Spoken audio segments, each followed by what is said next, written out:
Olá pessoal, professor Sérgio Augusto na área para mais uma aula de História, dessa vez para falar sobre a Era Vargas. Getúlio foi um estadista que governou o Brasil durante 15 anos consecutivos, foi visto por alguns como um grande ditador, por outros como uma pessoa amada, chamada inclusive de pai dos pobres. O que de fato aconteceu é que com o desenvolvimento da Segunda Guerra Mundial, uma onda liberal varreu a Europa e o mundo, e esses acontecimentos tiveram influência direta na vida política do Brasil. Não obstante, o seu governo teve o seu fim no mesmo ano da Segunda Guerra Mundial. E é desse governo que a gente vai falar na aula de História. Bora comigo! Então, inicialmente, é importante destacar que o início da Era Vargas está relacionado a três acontecimentos ocorridos ainda no período anterior à Era Vargas, que é o período da República Velha ou a Primeira República. Quais acontecimentos são esses? O fim da política do café com leite, né, que ocorre ali com a traição de São Paulo. Era a vez de um político mineiro ser indicado ao cargo de presidente. Entretanto, os paulistas lançam um novo candidato, né, o Júlio Prestes, para suceder o Washington Luiz. E nesse momento, Minas Gerais se organiza com outros dois estados, a Paraíba e o Rio Grande do Sul, e organizam uma nova face política, que é a Aliança Liberal.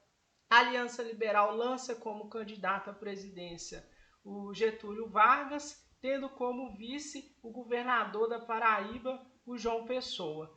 Nesse desenrolar dos acontecimentos, o João Pessoa ele acaba sendo assassinado e foi o estopim que serviu para deflagrar um golpe de Estado que entrou para a história como golpe de 30 ou Revolução de 30 para os amigos do Getúlio e para ele mesmo. Fato é que esse acontecimento histórico, então, colocou Getúlio Vargas no poder com o apoio das forças militares.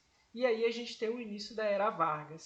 Aqui está uma charge muito interessante, né, do Getúlio Vargas, então, puxando a cadeira da presidência ali do Júlio Prestes, que foi o candidato paulista que saiu vencedor das eleições, ganhando inclusive do Getúlio Vargas.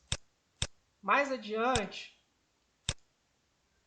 a gente vai falar então um pouquinho desse golpe de 30. O golpe de 30, então, né, ele vai se desenvolver em virtude do descontentamento da Aliança Liberal com o resultado das eleições presidenciais, que deram a vitória para o Júlio Prestes, né, candidato paulista. E como eu falei, o estopim para esse acontecimento ocorrer, né, foi quando o governador da Paraíba, que é o vice do Getúlio Vargas na chapa com ele, foi assassinado, né? E aí, nesse contexto, temendo o avanço de uma guerra civil, né, o Washington Luiz foi deposto do cargo de presidente do Brasil antes mesmo de acabar o mandato, e Getúlio Vargas foi empossado como nosso presidente, dando início então à Era Vargas. Mais adiante, a gente vai falar um pouquinho então como que se desenvolveu a Era Vargas. A gente vai dividir esse período de 15 anos em três fases, beleza? Então, mediante o sucesso do golpe aplicado ali em 1930, né, Getúlio Vargas assume o poder do Brasil na condição de presidente do nosso país, chefe do executivo. E a Era Vargas, ela é dividida em três fases. Então, entre 1930, né, data aí do golpe, até 1934, que é quando ocorre a primeira eleição direta, a gente chama esse período de governo provisório. Uma segunda fase a gente tem aqui com o governo constitucional, que é entre 34 e 37, e a última fase do governo Vargas, a fase mais radical e autoritária desse governo, a gente chama de Estado Novo, tá certo? Que tem o seu início aqui em 1937, com um novo golpe de Estado aplicado pelo Getúlio, novamente com o apoio das Forças Armadas, só que um golpe no próprio governo. A gente vai entender isso com mais detalhes. Então, a primeira fase aí da Era Vargas, o governo provisório, que durou entre 1930 e 34. Nesse governo, o Getúlio ele já mostra um pouco do seu caráter autoritário, tá certo? Ele começa a nomear ministros de estado, né, que ganham o nome de interventores, para substituir os governadores, né, de estados. Então ele coloca aí pessoas da sua confiança para gerir esses estados brasileiros. E, logicamente, esses interventores são militares, né, em virtude do apoio desse grupo ao golpe de 30. Ele vai promover o fechamento do Congresso Nacional, as assembleias estaduais e municipais, vai suspender a antiga Constituição de 1891 da Primeira República, tá certo? Vai governar um bom tempo sem uma carta constitucional. Ele vai criar algumas medidas populistas já nesse início aqui. Olha só, ele vai criar aqui o Ministério do Trabalho, da Indústria, do Comércio e da Justiça Eleitoral. Inclusive, a questão do voto feminino vai ser criado durante o governo da era Vargas. Então, isso é muito importante de destacar nesse momento. Vai ser a primeira vez que as mulheres vão ter direito de voto. E em 1932 vai eclodir aqui a Revolução Constitucionalista, que trata-se de uma guerra civil entre o governo de São Paulo e o governo Vargas, que a gente vai ver em detalhes. Então, essa guerra civil, né, que entrou para a história aí como a Revolução Constitucionalista de 32, trata-se de fato de uma guerra entre o governo Vargas e São Paulo, e as causas dessa guerra, né, estão ligadas aqui, primeiro, ao golpe de Estado que depôs o Washington Luiz do poder. Então, os paulistas aqui, eles tinham ganhado as eleições, né, presidenciais com Júlio Prestes. Entretanto, o Washington Luiz, que estava no cargo ainda antes de terminar o seu cargo, ele é retirado do poder pelas Forças Armadas, e o Júlio Prestes não tomou posse, né? Então aqui a gente tem um descontentamento aqui inicial como causa desse conflito civil, essa deposição do Washington Luiz do poder e a não posse do Júlio Prestes. Outro motivo aqui é a nomeação de um interventor de Estado militar, que é o João Alberto, para governar o estado de São Paulo. Então os paulistas exigiam, né, que fosse um candidato civil paulista que governasse o estado. Lembrando que São Paulo representava a força econômica do nosso país nesse momento, já que o café, né, era desenvolvido nesse estado, e o Brasil nesse período era o maior produtor e exportador desse produto a nível mundial. Tá certo? E um terceiro motivo aqui, a gente fala que Vargas governava sem uma carta constitucional. Então, no momento da sua posse, ele suspende a Constituição de 1891 e governa por muito tempo sem uma carta constitucional. Resultado, a gente fala que os paulistas eles saem derrotados do ponto de vista militar, tá certo? Entretanto, a gente fala que eles saem vitoriosos do ponto de vista político. Por quê?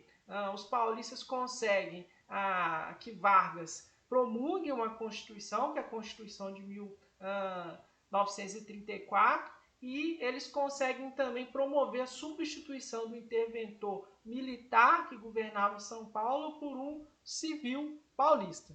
Beleza? Então, nesse sentido aí, do ponto de vista político, os paulistas tiveram os resultados. Aqui umas imagens interessantes desse conflito, e de fato, né, envolveu armas aí, um conflito bélico bem interessante nesse período, tá certo? Mais adiante, então, a gente entra na segunda fase do governo Vargas, que é o governo constitucional, que data de 1934, que é quando foi promulgada a Constituição, e 1937, quando ocorre um golpe de Estado dentro do próprio governo, que a gente vai entender isso lá na frente, que está ligado a um falso plano comunista, que é o Plano Collor. Então, nesse período aqui, a gente começa com a publicação, né, a promulgação da Constituição de 1934, e o que marca esse período aqui são basicamente três acontecimentos, tá? A polarização política entre a A e B e a ANL, né? A intentona comunista e o Plano Collor, que a gente vai ver lá no final. Vamos falar um pouquinho dessa Constituição, o que ela estabelecia nesse momento. Então, ela estabelecia que o próximo presidente da República seria eleito através do voto indireto, né? Então, Getúlio Vargas é eleito novamente presidente do Brasil sem o voto popular, né? O Congresso é que vota e elege ele por mais 4 anos. portanto ele teria que governar até 1938 e em 1937 ele organizar uma eleição. Guarda essa informação porque essa eleição ela não vai ocorrer em virtude do Plano Cohen, que é uma estratégia criada pelo governo Vargas para cancelar essa eleição de 1937, dando um golpe de Estado dentro do próprio governo. Ainda, essa Constituição vem com algumas mudanças, ela estabelece aqui o voto secreto, né? O voto na Primeira República era aberto, né? Facilitava aí o coronelismo, né? Muito trabalhado nessa matéria na videoaula. E o voto, inclusive, para as mulheres aqui. Ele cria também uma legislação trabalhista com a Previdência Social, uma regulamentação da jornada de trabalho ali, o salário mínimo, férias, enfim, várias criações ali dentro da área trabalhista, né? Marcando a aproximação do Getúlio Vargas, esse estadista, com a classe trabalhadora, mas depois ele vai puxar essas rédeas, inclusive proibindo o direito de greve e colocando esses sindicatos na nova Constituição submetidos ao governo. Ele vai criar algumas medidas nacionalistas e a criação da justiça eleitoral. Mais adiante, a gente vai falar então desse conflito, né, dessa polaridade aqui entre a Ação Integralista Brasileira e a Aliança Nacional Libertadora. Então, durante o governo constitucional, esses dois grupos políticos com ideologias totalmente diferentes ganharam destaque na política brasileira. A Ação Integralista Brasileira era liderada por Plínio Salgado e tinha influência direta aí do fascismo. Já a Aliança Nacional Libertadora tinha como grande líder aí o Luiz Carlos Prestes, né, sobre a influência aí do comunismo, do socialismo, tá certo? A Intentona Comunista trata-se de um conjunto, então, de movimentos, de levantes comunistas, né, deflagrado inicialmente ali dentro das instituições militares, sob a liderança do Luiz Carlos Prestes, né? Esse movimento objetivava retirar o Getúlio Vargas do poder e implementar o socialismo e o comunismo no Brasil. Esse movimento ocorre ali em 1935 e ele não dá certo devido à falta de articulação, né, desse movimento. Então faltou mais organização para esse movimento dar certo. Aqui é a capa de um filme que eu gosto muito, brasileiro, que é Olga, que retrata essa temática da coluna Prestes, enfim, fala do nazismo, né? E os anos aí finais aí do governo Vargas. É muito, muito bom esse filme, indico para vocês. Aqui o Luiz Carlos Prestes, né? Uma capa de jornal aqui. Enfim, ele comandando essa insurreição contra o governo Vargas, que acaba não dando certo. E aqui o Plano Cohen, que vai marcar o fim do governo constitucional, né, e dar início à última fase da era Vargas, que é o governo do Estado Novo. Então o Plano Cohen ele entrou para a história como a maior fake news que a gente já viu, né? Um falso plano comunista que foi forjado pelo governo Vargas com o apoio dos integralistas e do Exército Brasileiro. E qual que era o objetivo de criação desse plano comunista? Era cancelar as eleições presidenciais de 1937. E acabou que deu certo, né? Tem uma charge aqui muito interessante, ó. Presidente, o documento é falso, né? O povo ali descobrindo mais tarde, ele tarde demais, já deu o golpe mesmo, né? Então, o plano Cohen mais Getúlio Vargas, mais o Exército Brasileiro foi igual ao cancelamento das eleições e nesse sentido o Vargas aplica um golpe de Estado dentro do próprio do governo dele. Então ele consegue cancelar as eleições e consegue governar mais um pouco. E aí o Brasil precisa de uma nova Constituição e é isso que ele vai tratar de fazer, tá certo? Então, com essa ameaça, né, essa falsa ameaça comunista, o Getúlio então consegue cancelar as eleições presidenciais e permanecer por poder mais tempo sem a necessidade da eleição. E acaba que a opinião pública, o povo acredita nesse plano, né, e acha que a melhor medida adotada nesse momento, de fato, é o cancelamento das eleições. Entre, né, os dizeres ali daquele plano criado, versa que o Getúlio Vargas ia assassinado, enfim, e outras figuras políticas importantes, inclusive da oposição, também seriam assassinados por esse desenvolvimento desse plano aí.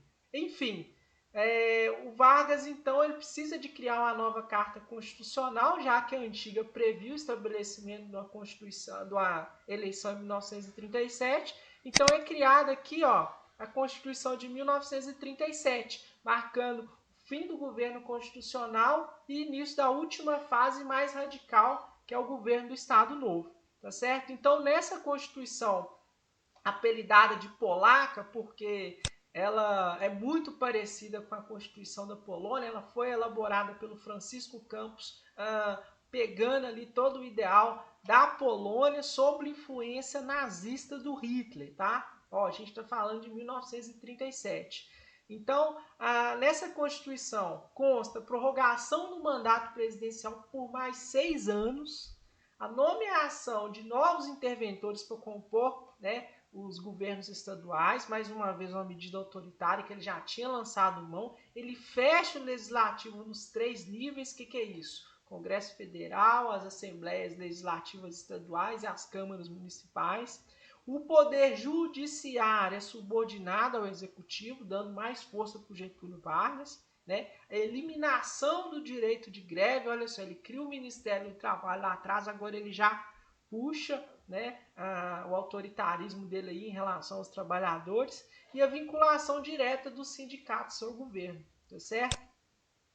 Entre as principais realizações desse governo estão a criação do DIP, que a gente vai falar mais na frente, que é o Departamento de Imprensa e Propaganda, a criação, né, da legislação trabalhista, enfim, que isso vai aproximar ele da população geral, da população mais pobre. O Vargas é conhecido aí como o pai dos pobres, igual eu falei, uns uma pessoa amada, para outros um ditador implacável, né? Um estadista de fato aí que a gente não sabe como classificar. A valorização da economia nacional, a entrada do Brasil na Segunda Guerra ocorre durante o governo Vargas. O Brasil se posiciona a favor dos aliados em 42, mas em 44 que a FEB e a FAB, né, chegam ao campo de batalha ali a favor dos aliados, que são a Inglaterra, a Rússia, a França e os Estados Unidos. E aqui, em 1945, ocorre a renúncia de Getúlio Vargas, dando início a um movimento que a gente vai falar, que é o queremismo, que a gente vai entender por que ele tem o seu fim aí, tá? Então, o DIP, com qual objetivo foi criado o DIP? Que é o Departamento de Imprensa e Propaganda, com o objetivo de promover propaganda e também de censurar, né, de cuidar muito bem da imagem do Getúlio e também de censurar qualquer tipo de notícia negativa em relação à figura do Getúlio Vargas e ao governo dele, consequentemente. Então, o objetivo, né, do DIP era difundir a ideologia do Estado Novo junto às camadas populares. Então, através do DIP, teve início um programa de rádio. A gente tem, vamos falar, uma vertente dele hoje, na época, né, chamado de Hora do Brasil, hoje Voz do Brasil, que era transmitido em cadeia nacional em todas as estações de rádio entre as 19 horas e as 20 horas. Então, nesse programa radiofônico, que tinha grande audiência, né, além dos discursos, né, do próprio presidente, dos seus ministros, ocorria também algumas apresentações de famosos ali, como a Carmen Miranda. Então, era um programa que agradava muito a classe trabalhadora, a população em geral, lembrando que o rádio era o principal meio de comunicação da época, tá certo? Mais à frente, a gente vai falar então do fim da Era Vargas. Então, já em 1945, terminando a Segunda Guerra Mundial ali, uma onda liberal varre a Europa, né, e democrática contra os governos nazifascistas, colocando fim a esses governos. E o Vargas está fazendo do Brasil, está governando o Brasil de forma autoritária, aos moldes de uma doutrina fascista, aí, com censura, enfim, sem eleições diretas, tá certo? Fechando o Congresso. E essa onda chega ao Brasil e a oposição vai usar isso muito bem, e Vargas vai ser confrontado da seguinte maneira: como que ele coloca o Brasil na guerra contra esse tipo de governo, que é o da Alemanha nazista e da Itália fascista, e adota no Brasil um governo similar a um governo fascista. Então, nesse momento, fica muito difícil, Vargas perde apoio político, fica difícil dele conseguir governar, tá certo? E aí o Vargas, então, muito sabiamente, ele renuncia ao governo. Como ele governou o Brasil durante 15 anos sem o vice-presidente, porque lembra que durante, né, o estopim para a Revolução de 30 e o golpe de 30, o vice dele foi assassinado. Então, quem assume o governo do Brasil de forma provisória é o presidente do Supremo Tribunal, que é o José Linhares. E nesse momento ocorre aqui um movimento chamado queremismo, que é um movimento político impulsionado ali principalmente por dois partidos políticos, que é o PDT e o PCB, Partido Comunista Brasileiro, né? Esse movimento, que é deflagrado ali em 45, tinha como objetivo defender a permanência do Getúlio Vargas na presidência da República. E o nome do movimento, o queremismo ali, vem do slogan, né? Queremos Getúlio. E esse movimento, liderado por esses dois partidos aí, teve grande apoio da massa popular, né? Que agradava muito do Getúlio. Aqui uma imagem, tá certo? Desse movimento. Enfim, a era Vargas acaba em 1945 com a renúncia do Getúlio em virtude, né, dessa incoerência do seu governo. Ele está lutando contra governos fascistas na Segunda Guerra Mundial e está desenvolvendo um governo altamente autoritário aqui. E sem apoio político, né, muitos anos sem uma eleição direta, ele acaba renunciando e a gente tem o fim da era Vargas. Tá certo? Muito obrigado e até a próxima aula. Fui!